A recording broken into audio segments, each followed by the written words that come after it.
Nous sommes le 17 juin 2021, il est à peu près 12h30, 13h, il fait 23 degrés et je vous emmène faire un petit tour du jardin de Taïgun. C'est la 5e saison qui commence, ça a commencé en 2017, il y a eu beaucoup de travail de fait et le 17 juin quasiment tous nos semis sont en terre, il me manque encore quelques trucs mais je voulais faire la vidéo maintenant, sinon je pourrais toujours la reporter d'une semaine. On est parti. Là, on est sur la face nord de la maison. On commence ici avec un lit qui a été fait cette année. Après avoir fait pas mal de lits en bois, maintenant je suis passé à la pierre. Là, du coup, ça devrait durer pas mal de temps. On a un bel arbre ici qui est un érable Frimani qu'on a planté l'année dernière. C'est un cadeau des grands-parents de Claire qu'on remercie. Et il fait des très belles couleurs à l'automne. Et dans ce lit, on a une alternance d'artichauts et de tournesol. Et à la base, il y a toujours des cosmos, des calendulas, quelques pensées et des capucines, et puis ça alterne, et des bleuets aussi. Donc j'appelle ça un peu mon quatuor gagnant: capucine, bleuet, calendula et cosmos. Donc j'ai fait énormément de semis de ça et il y en a un peu de partout dans le jardin. Donc c'est un beau lit qui va se développer au fil des années. Et à l'automne, je vais planter beaucoup de tulipes ici pour avoir une belle floraison pour le 17 mai. Donc là, on peut voir les tournesols, artichauts, cosmos, et ça alterne tous les mètres. Ça, c'est une partie des semis de cette année. Il y en a déjà une partie qui a été rangée. Très pratique, ça c'est vraiment plastique, is fantastique. C'est, je pense que je suis parti pour des dizaines d'années avec cela. Ils sont très pratiques pour faire les semis. Ici, on va recevoir un abri à bois qui va être construit. On a notre compost de l'été ici et de l'hiver. L'été, on met tout ce qui ne va pas aux poules par là-dedans. Et ça part à chaud une fois que c'est rempli à moitié. Là, on a le pot des cacas de Liv, parce que Liv fait caca sur le pot et elle veut à chaque fois que papa composte son caca. Donc elle est très contente toujours de m'amener son caca, et quand le pot sera rempli, on va le composter avec beaucoup d'autres matières. Et puis je ferai des analyses de tout ce qui est polluant et E. coli, tout ça. Là, on est sur un lit de topinambour qui est bien parqué, donc on va pas se faire, ils vont pas envahir autre part. C'est là, quand on plante des topinambours, on sait qu'ils vont rester là, donc faut pas se louper le jour où on plante des topinambours. Et là, c'est notre puits qui est là-dessous et qui est connecté à la maison. Ici, c'est notre pompe à chaleur avec le petit abri que je dois peindre, que j'ai construit l'année dernière et que je dois peindre. Là, on a de la nette. Là, c'est l'entrée avec des petites fleurs qui sentent très bon dans l'entrée. C'est très agréable quand on rentre, elles sentent très fortes. Ici, c'est aussi un nouveau lit pour cette année qui consiste encore du quatuor gagnant avec aussi des choux de Bruxelles et un peu d'aneth ici aussi. Et puis on voit les calendulas devant, les cosmos derrière là qui commencent déjà à être bien gros, 3 capucines, des bleuets. Donc ça va grossir et normalement, si je me suis pas loupé, ça devrait faire un étagement qui va jusqu'à la haie. Là, on est sur nos 4 petits carrés. C'est 4 petits carrés de à peu près 1 mètre par 1 mètre. Ça, c'est de la ciboule, je pense, en français. En norvégien, on appelle ça vorløk, c'est-à-dire oignon de printemps. On en mange énormément. C'est très pratique. Là, on a des salades, de la frisée, et j'ai oublié l'autre. Et derrière, on a du chou kale, calendula, bleuet, cosmos, notre trio, notre quatuor. Là, on a une allée de poirées. C'est comme des blettes, mais de couleur. On a du knutekål en norvégien. Je ne sais pas comment ça s'appelle. Je pense que c'est du chou paumé peut-être. C'est un chou rond violet avec les branches qui partent à la base de cette pomme. C'est très bon. Ça peut se manger cru ou cuit. Ici, on a des pois gourmands qui grimpent sur cette petite structure. Des salades derrière, des beaux choux, du beau chou vert encore ici, bien protégé, une belle ciboulette, et puis toujours des fleurs qui traînent au milieu. Ça, c'est un support pour des haricots qui montent déjà quand même bien haut. Ça, c'est mes propres graines de l'année dernière, donc je les mets. J'ai pas mélangé les graines que j'ai achetées et les propres graines pour voir si mes propres graines produisent comme il faut. Et à ce moment-là, j'en aurai beaucoup parce que j'en ai bien 500-600. Et ça devrait facilement monter jusqu'en haut. Là, c'est notre belle serre qui nous a pris beaucoup de temps à construire l'hiver dernier, mais maintenant elle est fonctionnelle. Et je voulais pas me louper sur la construction et je suis assez content du résultat. Il y a un gros cadran bois brûlé qui fait 50 cm. L'entrée, elle consiste, c'est du bois coupé, c'est des rondins qui font à peu près 30 cm rentrés au maillet et remplis de sable au milieu. Et là, on a un petit parquet qui se soulève et qui accueille un vermicompost dessous.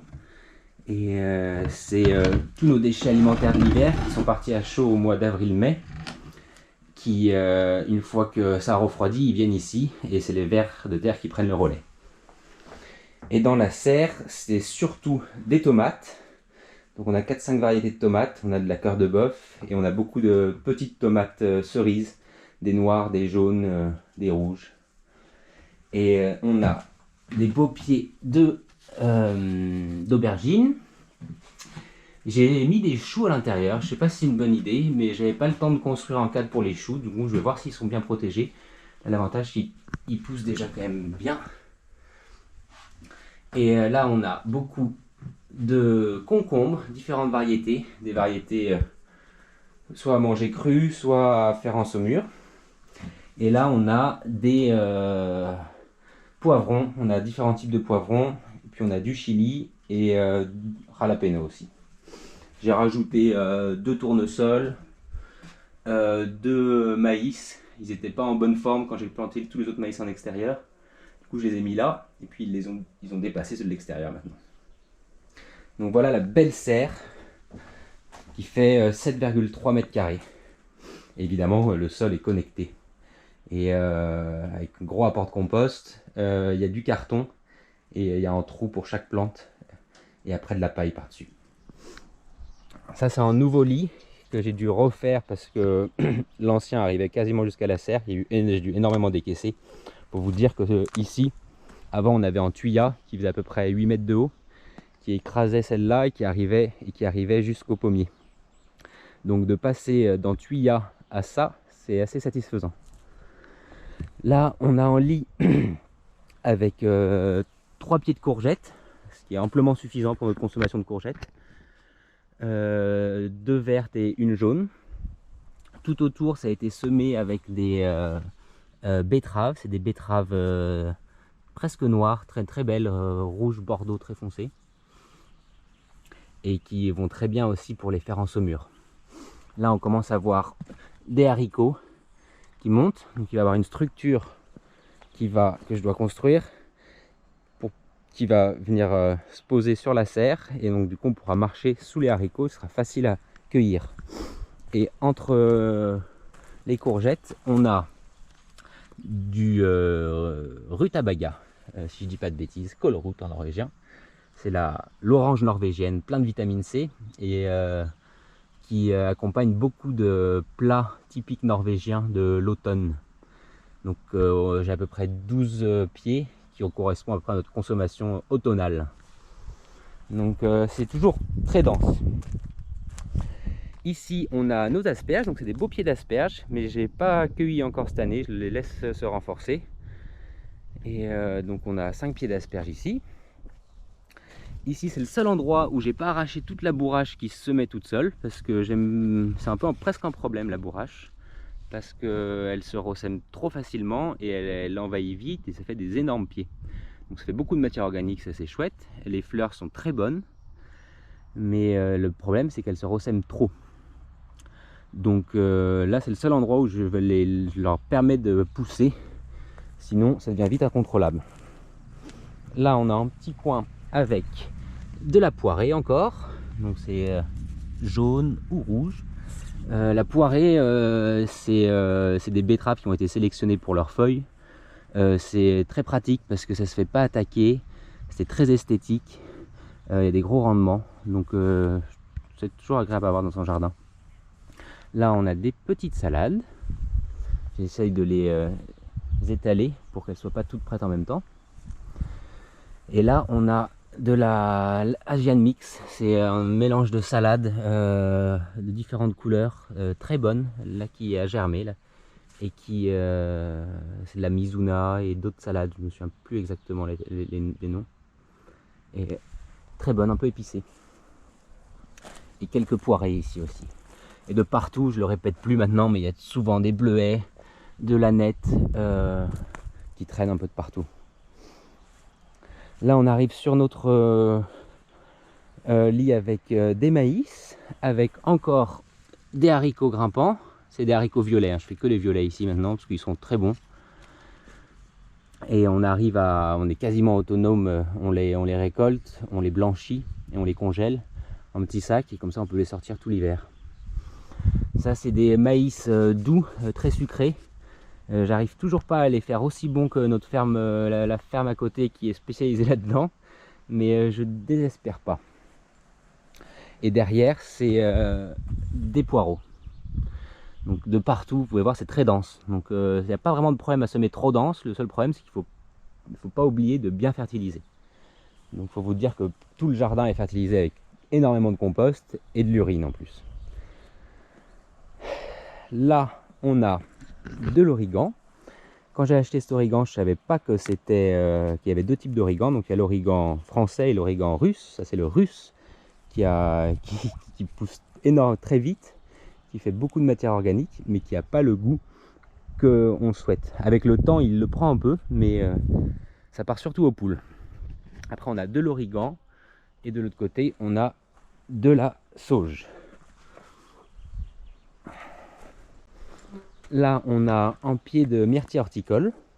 J'essaye d'intégrer un peu des arbustes, justement, enfin des buissons dans le potager. Ici, on a un coin avec plusieurs 7-8 mètres carrés de petites courges. C'est les courges Jack B. Little. C'est des tout petites courges qui font la taille d'un gros poing, qui ont énormément de goût et qui sont très esthétiques à servir. On en sert une par personne, on enlève le chapeau et puis il y a des recettes très sympas avec ça.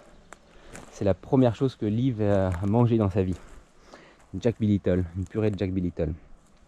L'année dernière ici on avait de l'ail.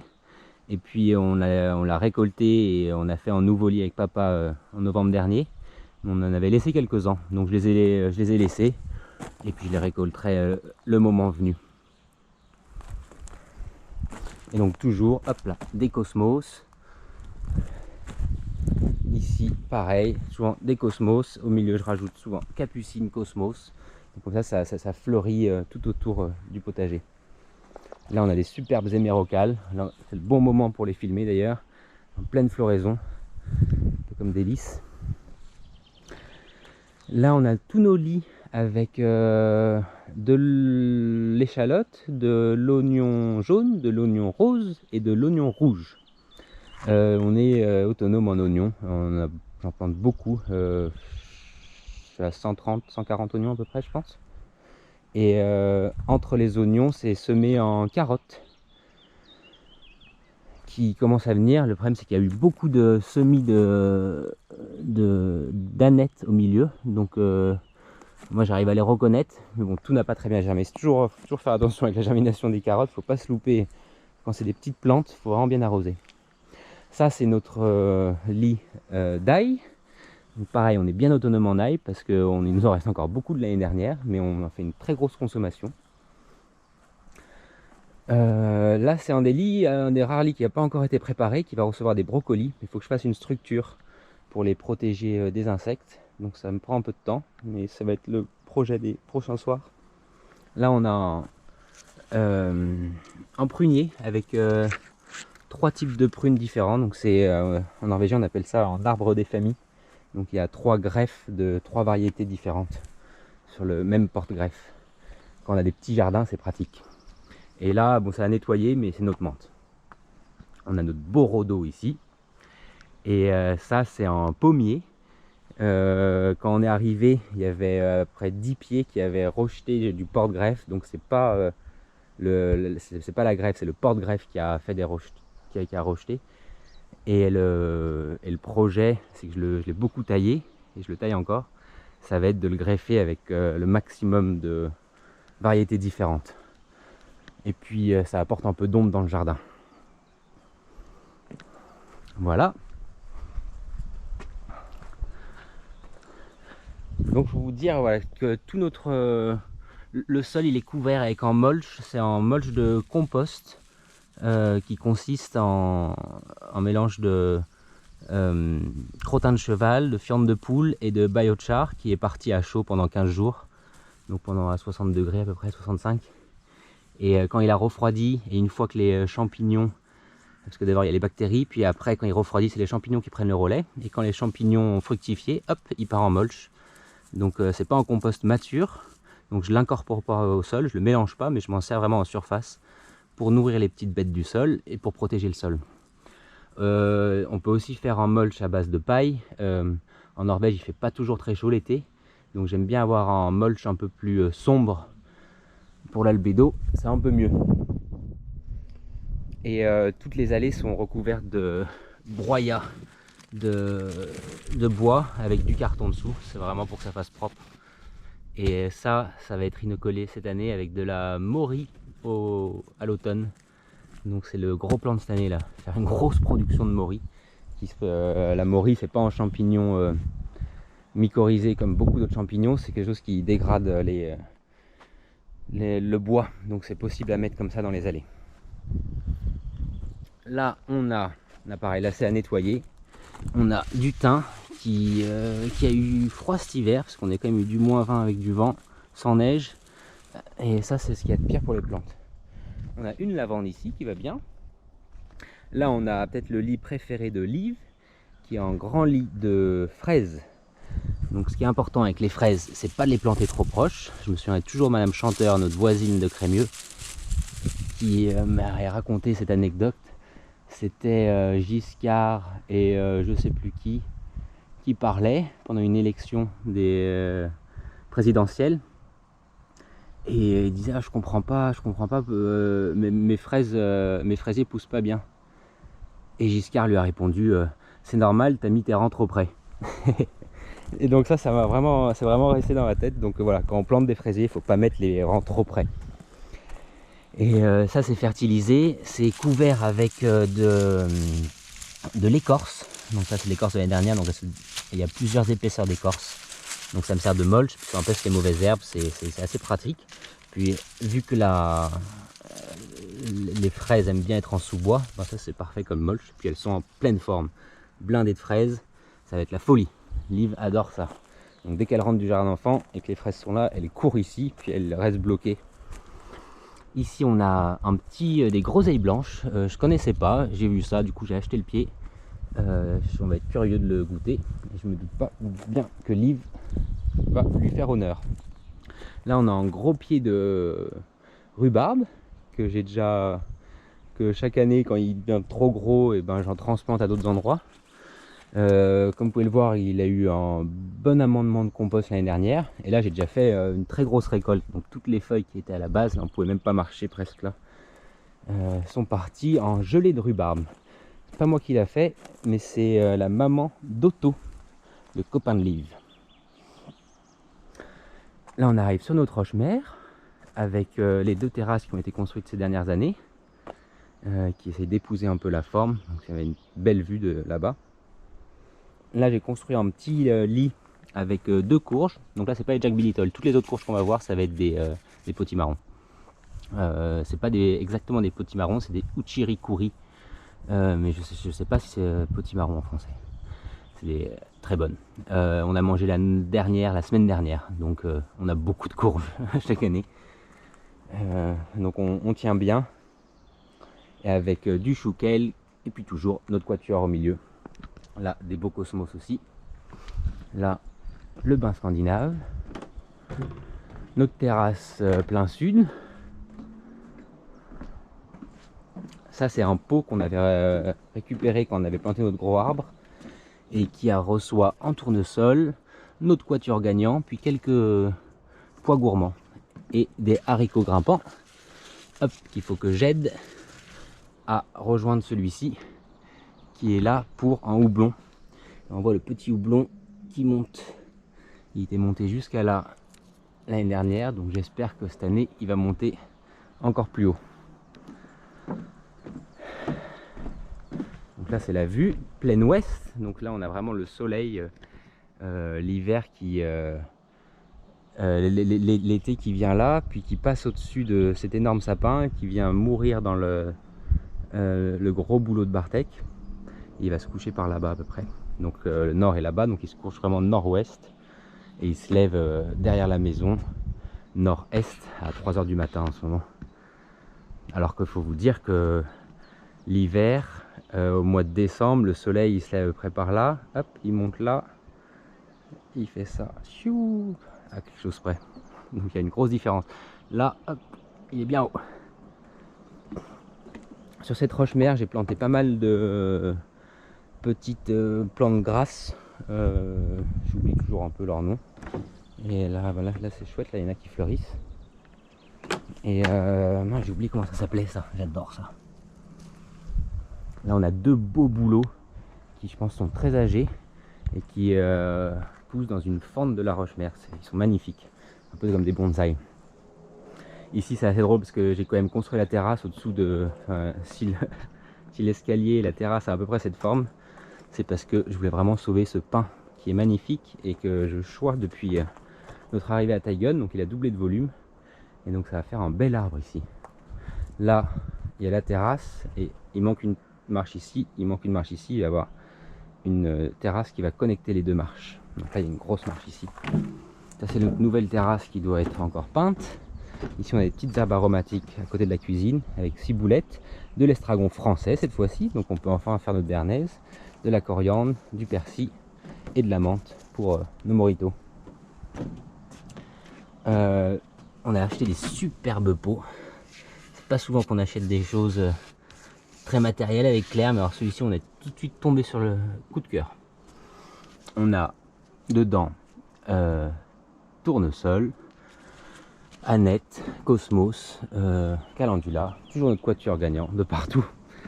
Et souvent aussi des choux kale qui traînent un peu de partout. Donc c'est des choux très frisés, je les aime bien frisés.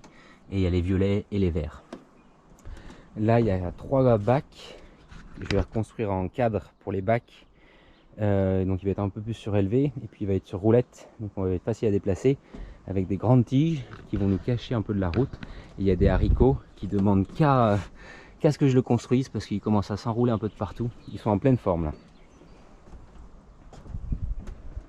Et là on a la belle vue et c'est agréable de voir de loin comme ça.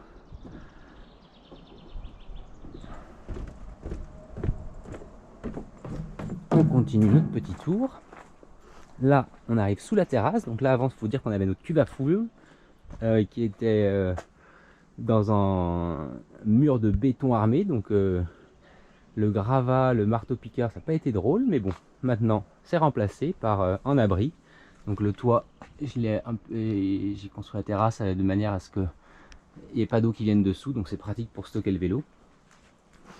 Ici j'ai fait un petit lit très à l'ombre, et on voit déjà que c'est un peu un problème, avec des salades et notre quatuor.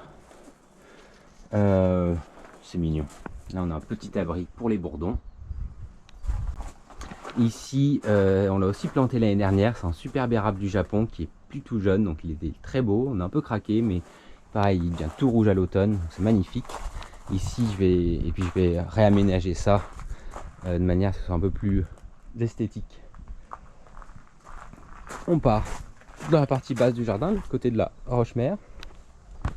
Tout ici on a un lit de fleurs pérennes où au milieu j'ai semé encore notre quatuor, donc je vais pas aller de partout, mais de partout il y a des calendulas, des cosmos qui traînent et des capucines. On a aussi de l'argousier ici, donc ça c'est le pied mâle, et le pied femelle Dadou l'a tué l'année dernière, donc c'est entièrement ma faute, j'en prenais énormément soin. Puis je venais d'acheter un nouveau rotophile Et je lui ai donné un coup autour de l'écorce. J'étais triste, très triste. Et il a survécu toute l'année dernière. Il nous a même fait des baies, mais je me doutais bien que sans écorce tout autour, eh ben, il allait mourir, ce qui est bien le cas. Ici, on a un petit plaque minier. Chaque année, je me dis qu'il est mort, mais chaque été, il fait des feuilles, mais il grandit pas. Là, on arrive sur notre petit coin à baies. Donc, on a une allée de framboisiers. Donc ça, pareil, ça c'est quand les fraises sont finies, les framboisiers partent. Donc Liv, elle a juste à aller un peu plus loin. C'est des framboises rouges, horticoles. Et là, on a 2 pieds de framboises jaunes. J'ai jamais goûté, mais pareil, vu que je connaissais pas, j'étais curieux d'essayer. Ici, tout ça, c'était planté en 2018, l'année de la naissance de Liv.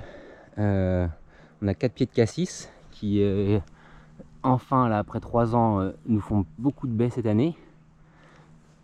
On a 2 pieds de myrtille horticole ici et ici. Et là, on a de la groseille à maquereau. On les voit ici. Donc la groseille à maquereau, elle fait des gros piquants. Là, on a un gros rhodo qui a fini sa floraison, lui.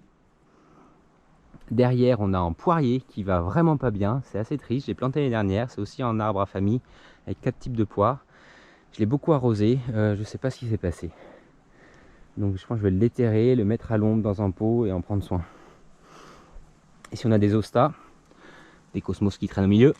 Donc ça, pareil, là, c'est faire attention parce que parfois on plante les cosmos puis on oublie qu'il y a des choses qui arrivent très grosses. On plante des qui vont aller au-dessus. Mais bon, lui, il arrive à passer à travers. On a de la chance, nos hostas ne se font pas du tout manger. Il y a beaucoup d'hostas dans le jardin par les limaces. Là, c'est pas très propre, mais on a une rhubarbe et puis on a des fraisiers aux angles. Ici, c'est une autre groseille à maquereau. Et là, c'est un groseillier. Là, on a un pot avec notre quatuor, un beau lit avec plein de centaurées et une brouette qui s'assèche vite avec des beaux coquelicots noirs et notre quatuor gagnant. Ça, c'est notre gloriette qui on sait toujours pas exactement comment l'utiliser. Donc c'est la maison de Liv avec un gros train Brio dedans et d'autres jouets. Il y a pire comme vue de l'intérieur. On a 2 jardinières avec notre quatuor. Et ici, ça a beaucoup poussé, mais on a 3 pieds de ronces. Claire était pas très contente que j'achète des ronces et que je les plante, mais c'est pour les murs. Elles vont s'enrouler autour de ça. Je pensais le construire moi-même et puis voilà, toujours c'est pas eu le temps. Donc quand je suis tombé dessus, je les achète. Comme ça, c'est ça de moins à faire. Et donc, du coup, on a 3 murs différentes de 3 variétés différentes.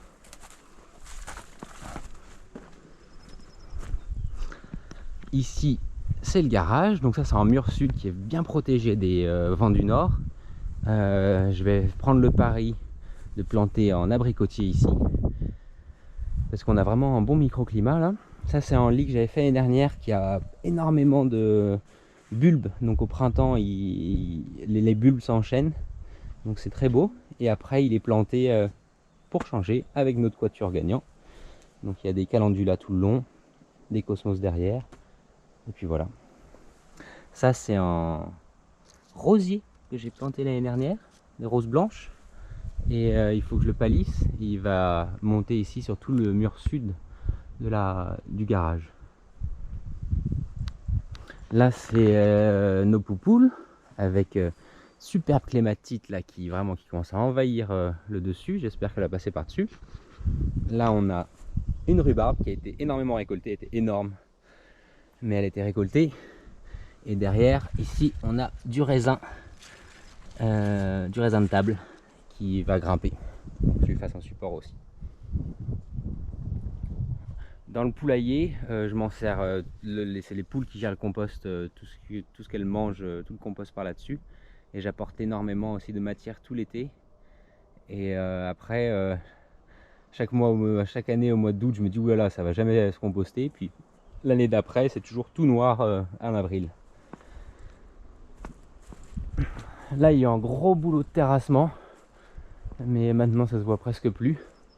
Donc c'est un terrassement qui a été fait avec du bois brûlé, on voit encore là. Ici, j'ai déplacé au fur et à mesure toutes les plantes pérennes ici pour fabriquer, pour faire 3 petits lits, 3 petites terrasses. Donc là, il y a 3 terrasses avec 3 gros myrtilles horticoles. Et derrière, on a une rangée de poirées et 7 pieds de haricots. Donc on a encore des haricots qui, on voit là, ils commencent à grimper. J'ai fait une structure au niveau esthétique. Je pense qu'on en reparlera quand il sera envahi de plantes, parce que pas super beau, je trouve. Donc voilà. Ici on a un autre pied de rhubarbe avec, je vais encore nettoyer ici, mais il y a pas mal de calendula déjà de plantés, cosmos, notre quatuor. Je vais arrêter de le présenter. On a des ancolis de partout, ça c'est vraiment chouette. Ça se ressème super bien les ancolis. On en a toutes les couleurs, je suis vraiment content. Donc j'en plante pas, hein, c'est vraiment elle qui se plante. J'avais acheté l'année dernière 2 pieds de cassis ici et ici, parce que je m'étais aperçu que quand j'avais planté les cassis en 2018, c'était des tout petits pieds. Donc maintenant ils commencent à donner après 3 ans. Mais j'étais un peu impatient, donc je voulais aussi acheter des pieds plus développés pour avoir plus de cassis plus rapidement. Ça, c'est l'escalier. À la base, il était sur notre terrasse, mais quand j'ai construit l'agrandissement de la terrasse, il est parti ici. Là, on a 2 cerisiers. Celui-ci, il a fait une grosse poussée l'année dernière. Et celui-ci, quand j'ai refait le terrassement, j'ai dû déplacer celui-ci parce qu'il n'était pas à la même distance de l'escalier. Donc, il y a un peu de retard. Ici c'est la route, Taigon, la fameuse. Tout le long j'ai un semis de calendula. J'ai eu la main un peu lourde, donc on va voir ce que ça donne. Et le reste c'est ce que Adèle, Charlet et Candice avaient envoyé pour l'anniversaire de Liv cette année. C'est des graines, un mélange de graines fleuries. Donc je les arrose. Et là on devra avoir une petite allée toute fleurie. Ça, ici, c'est l'abri à bois que j'avais fait l'année dernière, qui cache aussi un peu le bordel. C'est pratique d'avoir un endroit où on a le droit d'avoir un peu de bordel. Et derrière, j'ai semé pas mal de roses trémières, qui, je pense, ne vont pas pousser, parce qu'il y a trop de plantes par-dessus. Ça, c'est notre gros tuya. Chaque année, je regrette de ne pas l'avoir déjà coupé. Et puis, plus le temps passe, plus je l'apprécie, parce que déjà, il nous coupe énormément la vision quand on est dans le bain ou sur la terrasse de la route. Il est toujours vert. Dessous, maintenant, j'ai fait l'abri à bois et je suis impressionné par sa résistance à la neige. On peut avoir 1 mètre de neige et les branches cassent pas. Et surtout, c'est que dessous, ça me sert presque de toit. Donc il y a très peu de neige qui passe à travers. Ici, c'est notre petite maison du fond du jardinier. Avec un nouveau lit aussi devant, avec des tournesols. Il y a des... comment ça s'appelle? Oh mince, j'ai oublié le nom. Physalis. Là devant. Et notre quatuor. Ici, c'est un semis que j'avais fait de roses trémières. J'aime bien les roses trémières. Là, c'est un beau hêtre qu'on avait planté en 2017. Et je pense que quand on reviendra, là maintenant il m'a dépassé déjà. Et quand on reviendra dans 40 ans, hop, ça devrait être un monstre. Ici, c'est la patate du fainéant. Donc c'est du carton sur l'herbe, des trous, du compost, beaucoup de compost. Et après, j'alterne des trous pour mettre la patate. Et après, j'alterne des couches de tonte et de paille. Et j'alterne comme ça. Donc ça garde énormément l'humidité. Ça s'arrose. L'avantage c'est que ça s'arrose pas trop. Là, c'est bien frais là au fond. Et on voit qu'il y a 2 variétés de patates. Celle-là est précoce. Là, on arrive. Là, on a un beau chêne. Chance d'avoir un beau chêne. Là, on arrive sur ce que j'appelle ma plateforme de compostage. Donc ça, c'est tout ce qui est le compostage plutôt de mulch. Vu que c'est aussi un peu mon boulot, ben, tout ce qui est organique, ben, je le composte. Et puis parfois on a des bonnes surprises. Là c'est que du broyat de feuilles mortes qui a 1 an. Et donc c'est noir à souhait, c'est vraiment superbe. Donc ça c'est pauvre en nutriments. Mais c'est bien aussi parfois d'avoir des substrats pauvres en nutriments. Je m'en sers pour faire mes semis. Ça c'est tout l'inverse. C'est en compost bien mature de déchets alimentaires d'Oslo. C'est du reste de la production de méthanisé, enfin de gaz, du bioreste, qui a été composté avec des déchets verts, puis maturé. Donc ça, avec une cuillère à soupe, on nourrit un maïs pour tout l'été. C'est très pratique d'avoir un compost très riche en nutriments aussi. Et ça, c'est de l'herbe qui va devoir partir à un autre endroit. Et en général, je les accumule avec les mulch que je fais régulièrement. Ça, c'est là où je fais mes mulch. Donc ça, c'est... là, il fume encore un peu. Là, on commence à voir justement le développement. Là, il est quand même bien encore au-dessus de 50-60 là, quand tu peux pas mettre la main. On commence à voir les champignons qui arrivent dans celui-ci. Et donc c'est ce que je disais, c'est celui que j'utilise après pour couvrir les sols. Donc c'est du crottin de cheval, nos poupoules, le fiente de nos poupoules avec leur lit, et du biochar. Celui-ci, il est plus récent, il a 1 semaine de moins, donc on voit qu'il est un peu plus gros en volume. Ici, ben là, je me sers aussi du mulch de paille, parce que ça dépend pourquoi, mais il y en a surtout sur les courges, je mets de la paille. Ça, c'est nos shiitake et nos pleurotes. Donc c'est inoculé soit sur du chêne, soit sur du bouleau. Donc tout est noté. Comme ça, on va pouvoir voir s'il y a une différence entre bouleau et chêne. Et puis on a noté aussi le nombre de chevilles qu'on a mis dedans pour voir si on peut diminuer au maximum le nombre de chevilles. Donc là, on va avoir beaucoup de shiitake, beaucoup de pleurotes, c'est chouette. Là, on peut voir. Donc, on fait un trou avec une perceuse et après, on rentre une cheville inoculée au maillet. Donc, c'est papa qui a passé pas mal de temps à faire ça à l'automne dernier. Merci, papa. Là, c'est un peu le coin à bordel avec tous les restes de bois de construction. Et ici, c'est notre bois. J'ai encore beaucoup de bois à faire. Et voilà. Là, on a des rejets de framboisiers, de nos framboises articoles. Et là, ça c'est que des boutures de cassissiers. Donc j'ai 10 cassissiers qui attendent d'être replantés. Mais il faut que j'aménage un peu tout ce coin. Et ils vont partir un peu à droite à gauche. J'en donne aussi en cadeau. Voilà. Là, c'est le petit chemin qui nous part dans la forêt. Donc on part vraiment dans la forêt, au bout du jardin. Là, c'est le bois que j'ai commencé à faire. Il fait 1,20 m de long. Il faut que je fende tout. On arrive sur le monstre de trampoline. J'avais un peu peur qu'il soit trop gros, mais au final il passe très bien dans le paysage parce que je l'ai caché avec une haie devant et de la maison on ne le voit presque pas. Et l'avantage qu'il soit si haut, c'est qu'on peut facilement aller dessous. Là il y a à peu près 1,30 m, 1,35 m et il va avoir, et je vais faire un petit jardin très mignon ici avec 4 carrés et 2 allées un peu comme celui qui est devant la serre et qui va recevoir des plantes qui apprécient l'ombre. Il y a quand même du soleil qui passe à travers les mailles du trampoline et je pense que ça va être des épinards, des radis, des salades. Là on arrive à la limite de propriété et avec Liv et Clairette on est allé faire un petit tour, on est allé chercher des têtards. Donc on regarde un peu les têtards ici, comment ils se développent. On leur donne à manger, ils mangent de la salade. On les voit d'ailleurs en action en train de manger de la salade.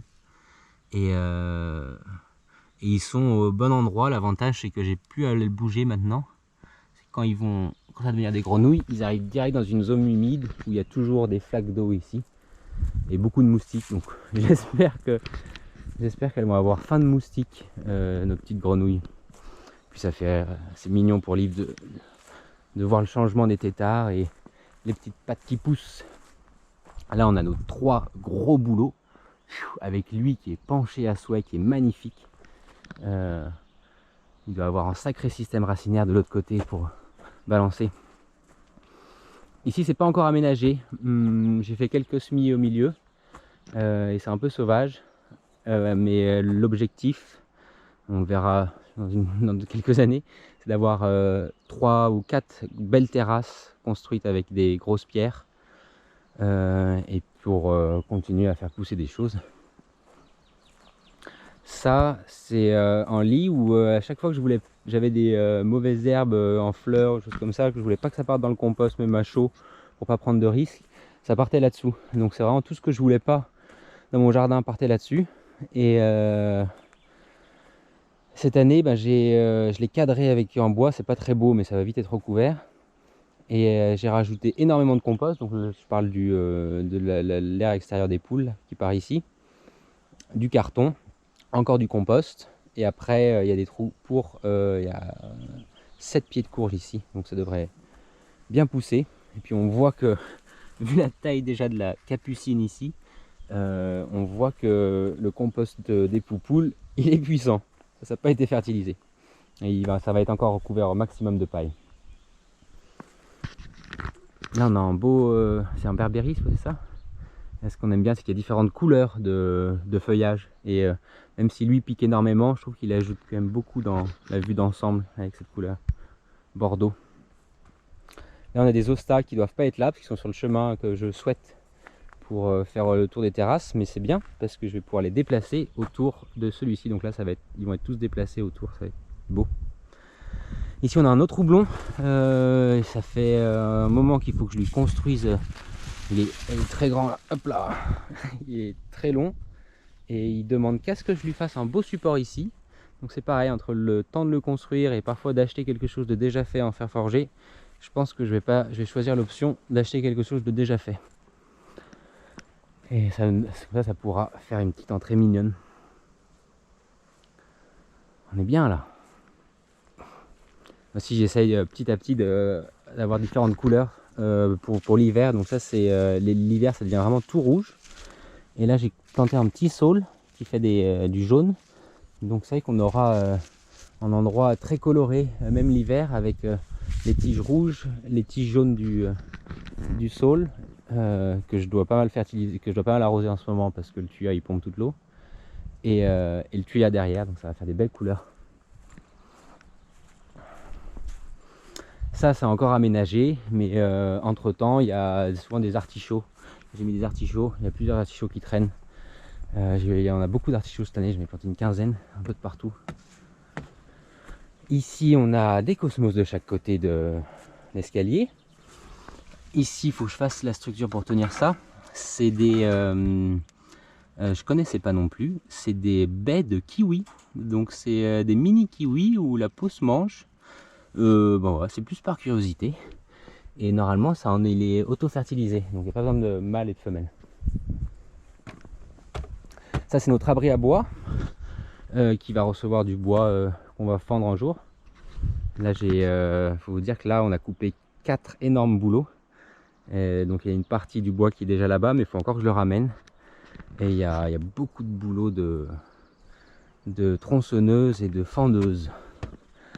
Et sur notre abri à bois, on a un beau lit et toit végétalisé fait avec le substrat, c'est que des matériaux de récupération qui revient d'une expé toit végétalisé que j'avais fait au boulot. Et ça se ressème assez bien tout seul, mais je plante aussi. Et dedans, il y a beaucoup de... Ça, c'est des coquelicots, des bleuets, quelques poirées, des calendulas. Puis ça alterne toujours. J'ai planté un nombre énorme de calendulas cette année. Et ça, c'est notre première fleur de calendula de l'année. Donc, il faut vous dire que ça va en avoir partout. Ça, c'est les vélos qui nous servent à nous déplacer. Le petit Popol qui nous déplace tous les jours. C'est le fameux Jack qui était fidèle pendant de nombreuses années. Et lui, c'est plus pour s'amuser en descente. Mais il monte aussi. Là, on a 5 lits qui ont été faits à base de palettes. Donc chaque carré, c'est 2 palettes. Donc je les coupe à la scie circulaire. Et le reste part pour chauffer le bain scandinave. Je récupère les clous avec un gros aimant qui vient d'une ancienne enceinte. Et ça, c'est avec des courges à l'intérieur. Il y a déjà les courges qui arrivent là. Et on va dire que chaque pied, je lui laisse 2 ou 3 courges. Au-dessus de 3 courges, je coupe parce que sinon après ça demande trop. En général, ouais, il n'arrive pas à en faire mûrir plus. Donc sur tous nos pieds de courge, je nous donne à peu près entre 2 et 3 courges. Vu qu'on en a beaucoup, ça nous fait beaucoup de courges à la fin de l'année. Là, on voit un beau chou kale encore. Ça, c'est presque que rempli du sol qui vient de l'air extérieur des poules. Là, on a 2 pommiers de 2 variétés différentes que j'ai palissé avec des poids pour faire baisser les. Je vais le palisser. Et petit à petit, l'idée c'est de nous couvrir ici pour aussi cacher depuis là-bas, pour nous cacher un peu de la route des gens qui passent. Là, on a un gros pot avec notre quatuor gagnant. Ici, on a encore du cosmos et de tout ça. Et là, tout le long, ça a été un gros boulot parce qu'ils avaient mis plein de plastique pour que rien ne pousse. Et là, ça a été tous, c'est que du topinambour aussi. Donc c'est très beau, ils arrivent très haut, ça cache tout le mur en béton à la fin de la saison, et puis ça fait une superbe floraison jaune, donc on aime beaucoup. On a beaucoup trop de topinambour, c'est un peu le problème. Et au pied des topinambours, il y a toujours notre quatuor gagnant qui traîne. De l'autre côté, on a des pommes de terre en pot. C'est assez pratique, on cueille beaucoup de champignons à l'automne et donc quand on rentre, on retourne 1 ou 2 pots dans une brouette et on a notre récolte. Et donc ça c'est du sol, c'est pas du sol vivant comparé à tout le reste du jardin, c'est vraiment un substrat, c'est de la tourbe que je récupère à la déchetterie et qui partait en compostage et je m'en sers en support. Et donc là c'est presque à chaque fois que j'arrose, c'est arrosé avec de l'urine très diluée à 30-40, donc c'est presque, on appelle ça du hors-sol, mais c'est pratique, puis c'est toujours des essais hein. Et ici on a un gros lit aussi avec encore des courges, un gros artichaut, des tournesols, notre quatuor. Ici j'avais coupé les 3 sapins, j'avais coupé de manière à garder que 3 sapins pour que ça fasse assez esthétique, et j'ai taillé aussi à la base. Et petit à petit, à chaque fois qu'il y a des rejets de fraisiers, je viens les transplanter là, avec pour l'objectif à long terme d'avoir un petit champ de fraises ici. Pour l'instant, on est à 5-6 pieds de fraises. Et voilà. Donc, là c'est pas chez nous, mais j'ai le droit de faire pousser chez le voisin qui qui habite là-bas et qui possède toutes les terres ici. Voilà, on a de partout des encolis, des hémérocoales, beaucoup de coquelicots qui poussent tout seuls. Là on a un gros lit qui se fait un peu envahir de mauvaises herbes, mais bon, il reste quand même assez esthétique je trouve. Et ici on a un petit toit végétalisé qu'il faut que je refasse la planche de devant. Et là en pot j'ai planté deux fleurs pérennes, donc ça c'est de l'Astil B je pense, blanche. Et ça c'est une fleur rouge Paonia. Ça va partir dans un nouveau lit que je vais faire à l'automne. En attendant, ici il reste là pour cet été. Donc voilà, je pense qu'on est bien. On a le beau cadeau des grands-parents qui est notre girouette en forme de coque ici. Et voilà le jardin de Taigun en juin 2021. Qui a demandé beaucoup de temps là, les 6 dernières semaines. Je pense que je suis à 21 h à minuit dans le jardin. Rien sans rien. Mais il y a une belle atmosphère ici. On est très bien. Et ça c'est la belle saison. Ici il faut vous dire qu'avant on voit qu'il penche un peu par là le chêne. Ici il y avait une rangée d'arbres qui faisait la même hauteur que le chêne. Donc j'ai coupé tous les arbres devant le chêne pour lui laisser de la place. Et l'année dernière j'ai taillé celui-ci qui était plus haut que le chêne. Donc je suis assez content parce que ça se voit pas du tout qu'il a été taillé. J'ai juste pris la grosse branche principale. Et donc du coup ça fait presque un beau parasol maintenant. Ça c'est très beau aussi, ça fait des branches toutes rouges à l'automne. Et tout l'hiver. Voilà, on est bien là. C'est le petit kicker qu'on a construit pour faire des sauts en vélo. On peut le mettre où on veut. Et à partir du moment où il y a une réception adéquate, on peut s'en servir. Je pense qu'on a fait le tour. J'ai sûrement oublié des choses. Mais voilà où on en est pour ce début de saison 2021. Et je pense que je referai une vidéo à l'automne, enfin ou plutôt fin août, début septembre, où toutes les choses auront grandi ou seront en fleurs. Ça c'est la belle terrasse où on est bien. Et là le potager du sud. Donc, pour ceux qui sont jamais venus, ils peuvent se donner une idée du jardin.